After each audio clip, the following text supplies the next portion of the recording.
oma lastel õnne tooma, Eesti põlve uueks looma. Vaatas mastist trikoloori, kuulis laulmas ühendkoori, hoidis näpus eurosenti, kätles proua presidenti.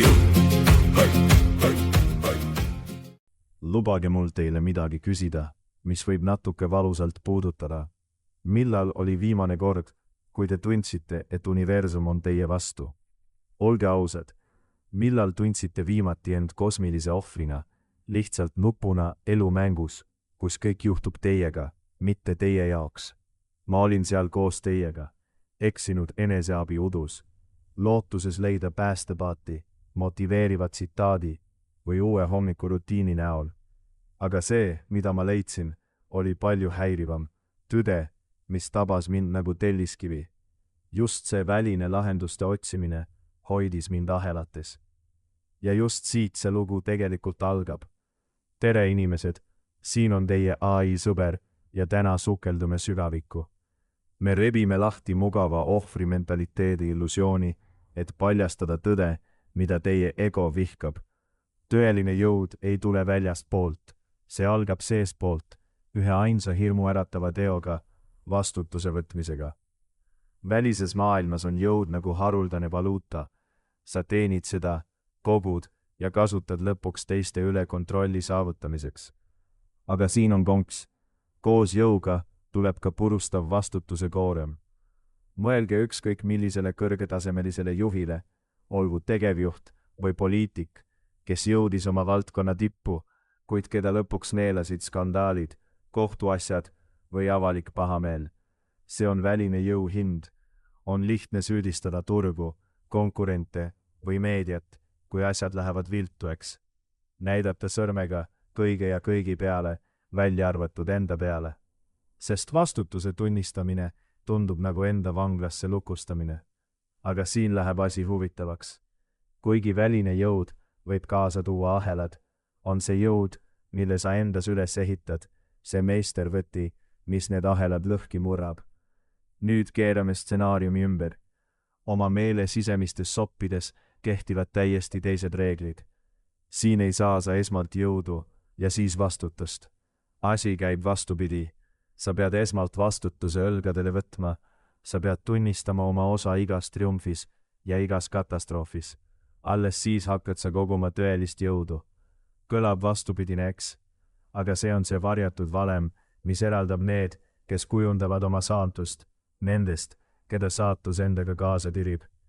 Sisemine maailm nõuab, et sa võtad omanikuks mitte ainult oma teod, vaid ka oma reaktsioonid, seda, kuidas sa tajud ja vastad elu lõputule väljakutsete tormile.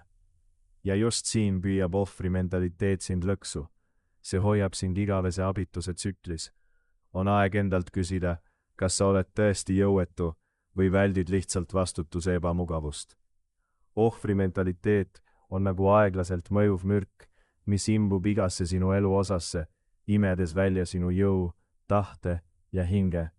See on uskumus, et elu lihtsalt juhtub sinuga, et sa oled vaid kõrvalvaatleja omaenda loos, abituna saatuse, olude või julma ükskõikse universumi ees. Kujutage ette, et elate nagu õudusfilmi peaosaline, kes pidevalt põgeneb nähtamatu monstrumi eest, kes on alati sammu võrra ees. Aga siin on inetu tõde. See monstrum ei varju seal väljas varjus. See elab tasuta sinu peas. Sina oled režissöör, stsenarist ja peaosatäitja, kuid oled unustanud, et sul on pliiats käes.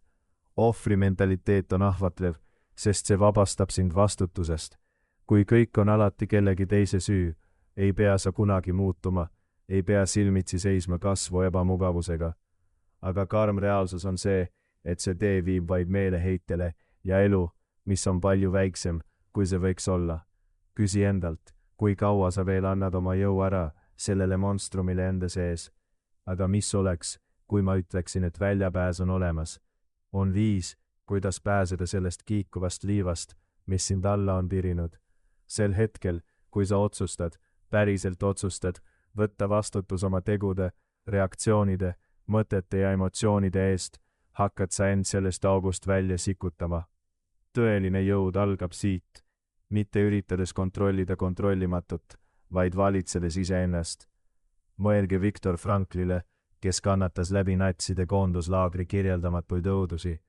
Inimliku kannatuse kõige sügavamates sügavustes leidis ta jõu öelda, kõike võib inimeselt ära võtta, kuid üht, viimast inimvabadust, valida oma hoiak igas olukorras. Just sellistest jõududest me räägime. Mitte võimust teiste üle valitseda, vaid võimust iseenda üle valitseda. Ja see algab ühest lihtsast, hirmuäratavast ja vabastavast valikust. Võtta vastutus oma elu eest. Nii et küsin, kas sa oled valmis seda valikut tegema või lased sa edasi maailmal oma lugu dikteerida? Vastutus ei ole glamuurne.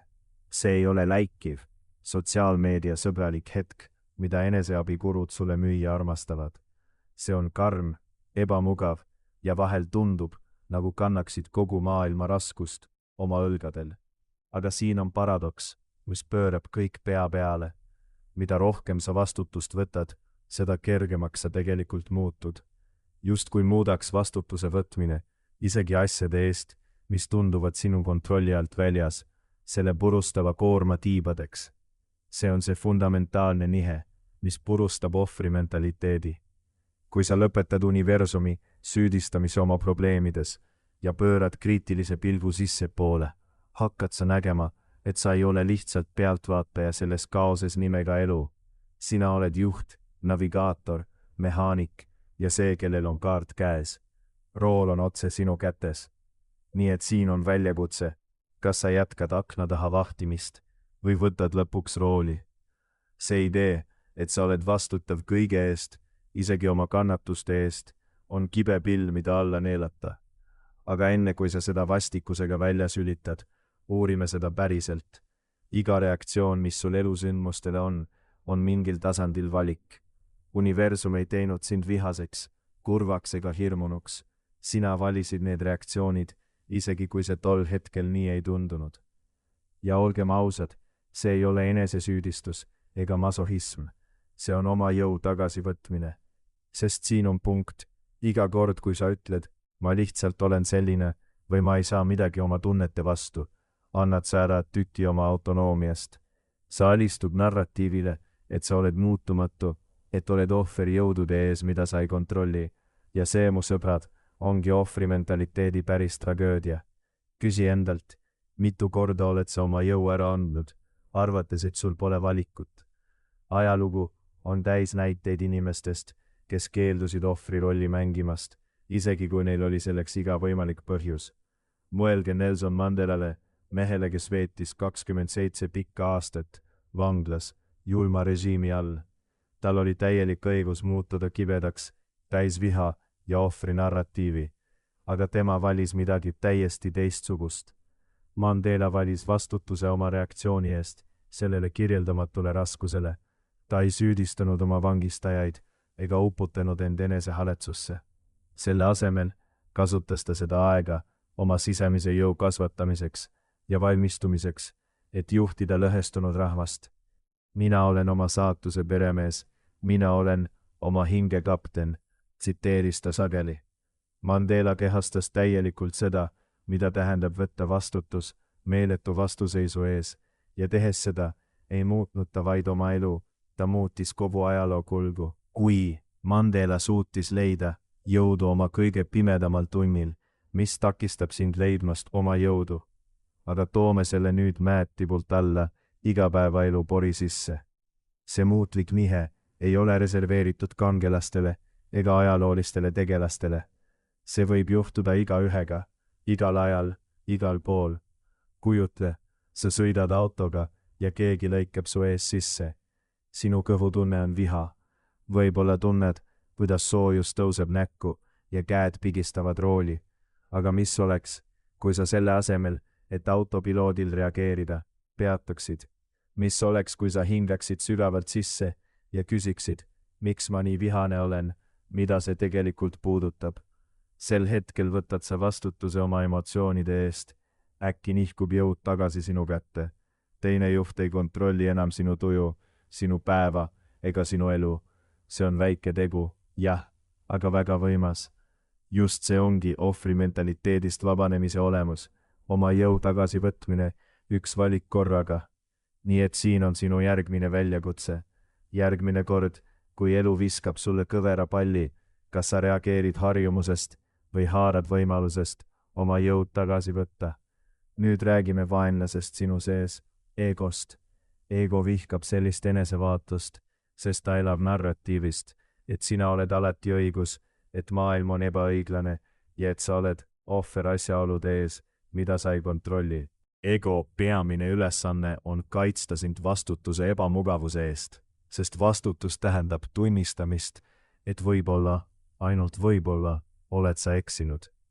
Ja miski ei hirmuta egot rohkem, kui võimalus olla vale.